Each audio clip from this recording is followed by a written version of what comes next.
Sveiki, esu humanitarinių mokslų daktaras Andrius Martinkus ir tęsime mūsų pamąstymus apie kintantį pasaulį ir apie Lietuvos valstybės, lietuvių tautos vietą šitame kintančiame pasaulyje.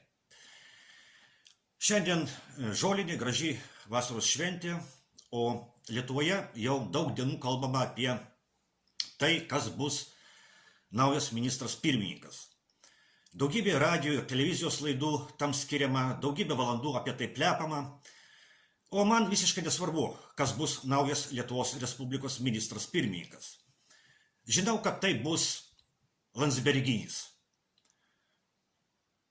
Todėl man visiškai neįdomi naujo Lietuvos Respublikos ministro pirmininko pavardė. Taip jis skirs socialdemokratai, nes socialdemokratai laimėjo Seimo rinkimus, bet socialdemokratai, kaip ir kitos sisteminės Lietuvos partijos, kaip ir Lietuvos prezidentas Gitanas Nausėda, vykdo landsberginę politiką. Ir pirmiausiai, užsienio srityje jie visi vieningai vykdo landsberginę politiką. Todėl man visiškai neįdomu, kokia bus naujo vagies ir naujo Lietuvos nacionalinių interesų pardavinėtojo pavardė. Daug įdomesni yra tarptautinės politikos įvykiai. Visas pasaulis laukia Jungtinių Amerikos valstijų prezidento Donaldo Trumpo ir Rusijos federacijos prezidento Vladimiro Putino susitikimo Aliaskoje. Mes nežinome, apie ką konkrečiai kalbės du prezidentai, jo labiau nežinoma, koks bus šio susitikimo rezultatas. Vieni į jį deda daug vilčių, kiti yra skeptiškai nusiteikę. Bet kai ką mes žinome jau dabar. Žinome, kad į susitikimą Aliaskoje nėra pakviesti landsberginiai. Ir dėl to landsberginiai yra labai sunerimę. Kai kam gali pasirodyti keista, ką aš dabar pasakiau. Kasgi kviestų į Trumpo ir Putino susitikimą Lietuvos landsberginius.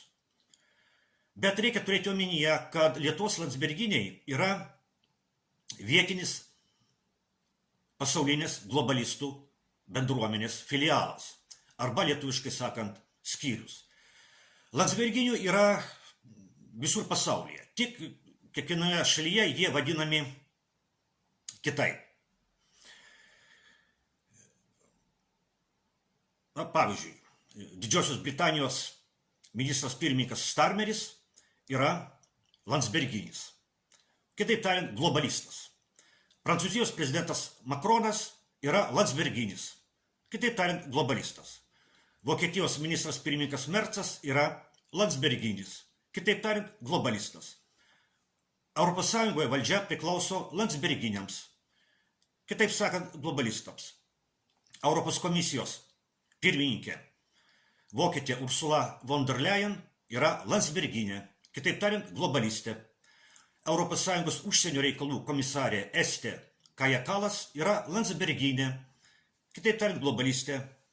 Europos Sąjungos gynybos ir kosmoso komisaras lietuvis Andrius Kubilius yra landsberginis, kitaip tariant, globalistas.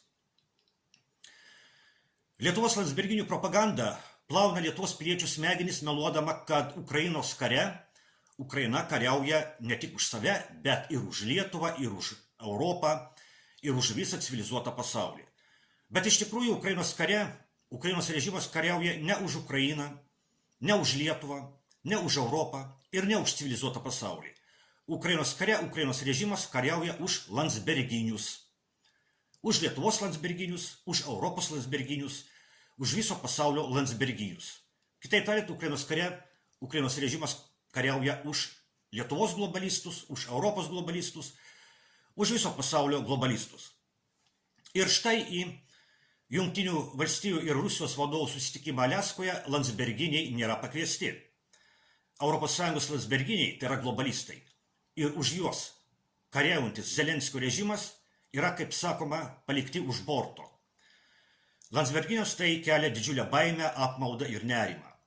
Bet tai, kas landsberginiams yra blogai, normaliems lietuviams yra gerai. Visada reikia turėti omenyje, kad landsberginiams Lietuva ir lietuviai nerūpi. Landsberginiams Lietuva ir lietuviai yra tik priemonė kenkti Rusijai, kenkti Baltarusijai, kenkti Kinijai. Landsberginiai yra pasiryžę mesti Lietuvos valstybę ir lietuvių tautos likučius į globalistų karą prieš Rusiją. Visada reikia prisiminti Landsberginių lakštingalos, Nijolės Oželytės žodžius, kad po 100 metų Lietuva išnyks ir tai, pasak jos, bus gerai. Visose šalyse vietiniai Landsberginiai kenkia vietiniams tautoms, ant kurių kūno jie parazituoja. Pažiūrėkite, į ką Landsberginiai pavertė Anglijos, Prancūzijos, Vokietijos ir kitų vakarų Europos valstybių sostinės, kaip pasikeitė jų etninis veidas. Pažiūrėkite, kaip valdant Landsberginiams keičiasi Vilniaus ir kitų Lietuvos miestų veidas.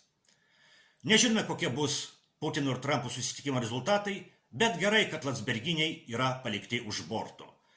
Tikri pasaulio lyderiai keliauja per istorijos jūrą, o mėšlo gabaliukai nuleidžiami į dugną. Taigi tiek ir iki kitų kartų.